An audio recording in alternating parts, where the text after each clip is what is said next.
Class 12 कक्षा 12 में geography में आज हम लोग सेकंड चैप्टर पढ़ेंगे। तो दो पार्टों में बांटा गया है, जैसा आपको पता है सिलेबस। तो पहले में मानव भूगोल के मूल सिद्धांत में पहला चैप्टर हो गया है। हम लोग सेकंड चैप्टर आज पढ़ेंगे। सेकंड चैप्टर हमारा है विश्व जनसंख्या वितरण घनत्व और वृद्धि। इस चैप्टर में हमको वर्ल्ड पॉपुलेशन के बारे में अध्ययन करना है और विश्व की जनसंख्या, उसका वितरण, पूरे विश्व में जनसंख्या का वितरण कैसा, फैलाव कैसा है, डेंसिटी के बारे में अध्ययन करना और जनसंख्या वृद्धि के बारे में अध्ययन करना है। तो पहला जो टॉपिक है ये है जनसंख्या क्या है, पॉपुलेशन क्या है। तो यदि हम देखें, आप देखें तो किसी भी राष्ट्र में, किसी भी देश में या किसी भी भौगोलिक क्षेत्र में निवास करने वाले जो सभी मानवीय संसाधन है वे वहां की जनसंख्या कहलाती है। या आप कह सकते हैं किसी भी क्षेत्र या किसी राष्ट्र में निवास करने वाले लोगों की कुल संख्या या समस्त मानवीय संसाधन ही क्या है, जनसंख्या है। अब पूरे विश्व के संदर्भ में जो हम जनसंख्या का, पॉपुलेशन का अध्ययन कर रहे हैं, तो इसमें हम देखेंगे कि जो लोगों की संख्या है, जो समस्त मानवीय संसाधन है, वो समस्त विश्व में इनका वितरण कैसा है। ये जनसंख्या कैसी, एक समान वितरण है कि असमान है। तो अगर हम जनसंख्या पूरे विश्व के संदर्भ में देखें, जनसंख्या का वितरण यानी कि जनसंख्या का फैलाव, तो विश्व के समस्त देशों में या समस्त क्षेत्रों में इस वितरण को हम दो वर्गों में विभाजित कर सकते हैं।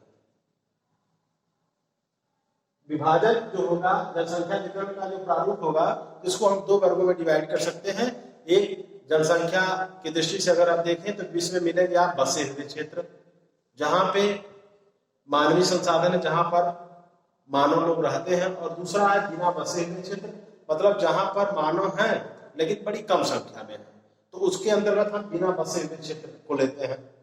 और जहां पर लोगों की संख्या अधिक है, अधिकता है मानव की, उसे हम बसे हुए क्षेत्र के अंतर्गत देखेंगे। तो जनसंख्या के वितरण को हम दो वर्गों में डिवाइड कर दिए, बसे हुए क्षेत्र और सेकंड है बिना बसे हुए क्षेत्र।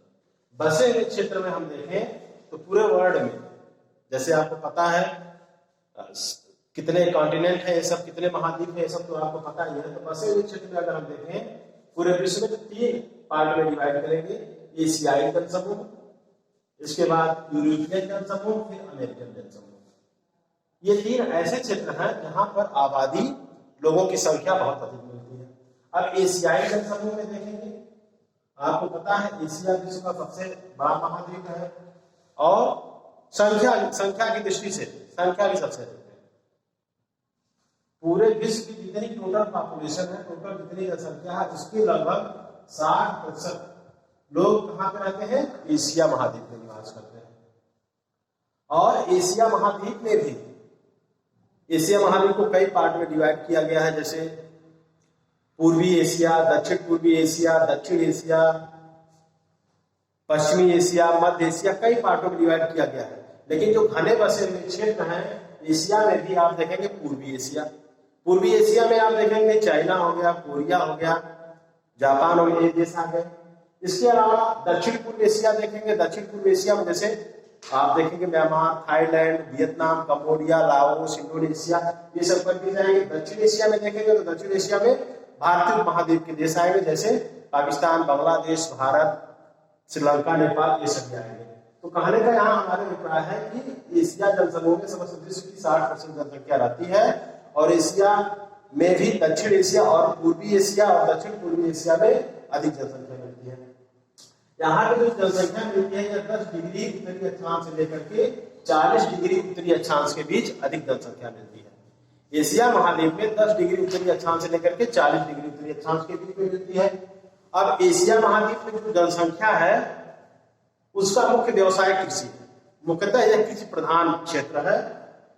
ये अधिक जनसमूह वाला क्षेत्र जो है कृषि प्रधान है, क्योंकि यहाँ की जलवायु उष्ण मानसूनी है।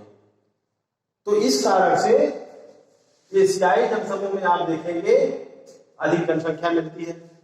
अच्छा, जनसंख्या कहाँ मिलेगी, जहां पे लोगों के निवास, एक चीजें हैं जो है, एक अनुकूलतम, जहां के लोगों के निवास के लिए अनुकूलतम वातावरण मिलेगा। अनुकूलतम वातावरण के मतलब उपजाऊ मृदा हो, अनुकूल जलवायु हो या अनुकूल पर्यावरण हो, सिंचाई की या पेयजल की व्यवस्था हो, समतल मैदानी भाग हो, इन सब क्षेत्रों में जनसंख्या अधिक मिलेगी। इसी वजह से एशियाई जनसमूह में आप देखेंगे विश्व की लगभग 60% जनसंख्या मिलेगी। सेकंड टॉपिक पे आते हैं यूरोपियन जनसमूह। यूरोपियन जनसमूह में यूरोपीय महाद्वीप में आप देखेंगे तो यूरोपीय महाद्वीप में मुख्यतः अगर हम देखें तो पश्चिमी यूरोप में जो देश है हमारे, जैसे आप देखेंगे फ्रांस है, जर्मनी, ब्रिटेन, बेल्जियम और नीदरलैंड, स्पेन, पुर्तगाल। तो यूरोप के पश्चिमी भाग में अधिक जनघनत्व है, लोगों का अत्यधिक जनघनत्व है, अधिक लोग निवास करते हैं। और इस यूरोपियन जनसमूह में देखेंगे तो लगभग विश्व की 20% जनसंख्या यूरोपीय महाद्वीप में मिलती है, यूरोपीय महाद्वीप के देशों में मिलती है। और इसका पसार जो है 40 डिग्री उत्तरी अक्षांश से लेकर के 60 डिग्री उत्तरी अक्षांश के लिए। एशिया में देखेंगे 10 डिग्री उत्तरी अक्षांश से लेकर के 40 डिग्री उत्तरी अक्षांश के बीच लोगों की अधिक संख्या मिलती है, जबकि यूरोप महाद्वीप में देखेंगे 40 डिग्री उत्तरी अक्षांश से लेकर के 60 डिग्री उत्तरी अक्षांश के बीच लोगों की अधिक संख्या मिलती है। यूरोप महाद्वीप के देशों में कृषि की जगह उद्योगों की प्रधानता है। ये देश, इन देशों में उद्योगों की अधिक प्रधानता है, जिसके कारण यहाँ पर अधिक जनसंख्या मिलती है। सी है अमेरिकन जनसमूह। तो अमेरिकन जनसमूह में देखेंगे, अमेरिका में मुख्यतः देखेंगे 2 कंट्री है मेनली, आप देखेंगे अमेरिका और कनाडा। तो जिसमें देखेंगे अमेरिकन जनसमूह में यूरोप यूएसए की लगभग, यूनाइटेड स्टेट ऑफ अमेरिका की 85% और कनाडा की 90%, कनाडा की 90% जनसंख्या जो है ये अमेरिकन जनसमूह के अंतर्गत आती है। और ये जो पॉपुलेशन है आप देखेंगे ये उत्तरी अमेरिका, आप यूएसए का जो उत्तर पूर्वी भाग है, कनाडा का आप उत्तर पूर्वी भाग और यूएसए का उत्तर पूर्वी भाग लेंगे, यानी कि अटलांटिक महासागर के तटवर्ती जो क्षेत्र है वहां के जो राज्य है वहां पर अधिक जनसंख्या मिलती है। और इस उत्तरी अमेरिका का उत्तर पूर्वी औद्योगिक क्षेत्र में ये पॉपुलेशन अधिक मिलेगी और यह औद्योगिक एवं व्यापारिक पेटी है। इस तरह से आप देखेंगे समस्त विश्व में जो लोगों का जमघट है, जो अत्यधिक जनसंख्या है, वह इन 3 क्षेत्रों में मिलती है, एशियाई जनसमूह, यूरोपीय जनसमूह और अमेरिकन जनसमूह के अंतर्गत आपको बताया गया। ये बसे हुए क्षेत्र है, बसे हुए क्षेत्र जहां लोगों की अधिक संख्या मिलती है। फिर हम आते हैं बिना बसे हुए क्षेत्र, सेकंड टॉपिक। तो बिना बसे हुए क्षेत्र में हम देखें तो अगर हम देखें तो समस्त पृथ्वी का लगभग 70% भाग ऐसा है जो बिना बसे हुए क्षेत्र के अंतर्गत है। बिना बसे हुए क्षेत्र के अंतर्गत लगभग पृथ्वी का 70% भाग। इसका मतलब ये नहीं है कोई वहां निवास नहीं करता, लोग निवास करते हैं लेकिन संख्या कम है। और इस बिना बसे हुए क्षेत्र में पूरे विश्व की लगभग 5% जनसंख्या निवास करती है। अब बिना बसे हुए क्षेत्र कौन कौन से हैं? तो आपको यहाँ बसे हुए क्षेत्र आप 3 मुख्यतः देखें, ये तीनों आपका वर्णन करना एग्जाम में आ सकता है, तीनों का वर्णन आपको करना पड़ सकता है। फिर आप देखेंगे बिना बसे हुए क्षेत्र में कौन कौन से आएंगे। तो बिना बसे हुए क्षेत्र में 4 क्षेत्र हैं। पहला है अति ठंडे प्रदेश, मतलब जहां पे जलवायु बहुत ही ठंडी है। ऐसे क्षेत्रों में लोग रहते हैं लेकिन संख्या बहुत कम है। ऐसे क्षेत्र आएंगे अति ठंडे प्रदेश में अंटार्कटिका महाद्वीप, जो पूरी तरह से बर्फ से ढका हुआ महाद्वीप है, अंटार्कटिका महाद्वीप और ग्रीनलैंड आप देखेंगे अटलांटिक महासागर के उत्तरी छोर पर स्थित है। इसके अलावा टुंड्रा प्रदेश की जलवायु, जो टुंड्रा जलवायु है, टुंड्रा प्रदेश के अंतर्गत जो क्षेत्र आते हैं, इन तीनों क्षेत्रों में आप देखेंगे ये अति ठंडे प्रदेश है और यहाँ बहुत ही विरल जनसंख्या है। फिर आते हैं सेकंड है उष्ण तथा मध्य अक्षांशीय मरुस्थलीय वाले भाग। अब मध्य अक्षांशीय भाग मतलब जो अक्षांशीय दृष्टि से मध्यवर्ती क्षेत्र हैं इस पृथ्वी के, और वो भी गर्म है। और ऐसे क्षेत्रों में ही विश्व के मरुस्थल स्थित है और इस मरुस्थलीय भागों में विश्व की बहुत ही विरल जनसंख्या मिलती है, जिसे हम बिना बसे हुए क्षेत्र के अंतर्गत रखते हैं। जिसमें आपका हो जाएगा सहारा मरुस्थल, जो अफ्रीका महाद्वीप के उत्तरी भाग में है, विश्व का सबसे बड़ा मरुस्थल है।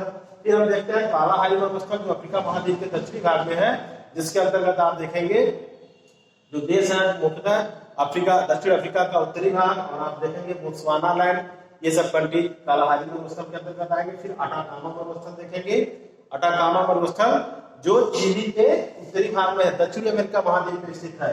थार डेजर्ट, जिसे इंडियन डेजर्ट भी कहते हैं, और अरब का मरुस्थल जो अरब कंट्रीज में स्थित है। तो ये जो मरुस्थलीय क्षेत्र है ये भी बिना बसे हुए क्षेत्र है, यहाँ पर संख्या लोगों की बहुत विरल है।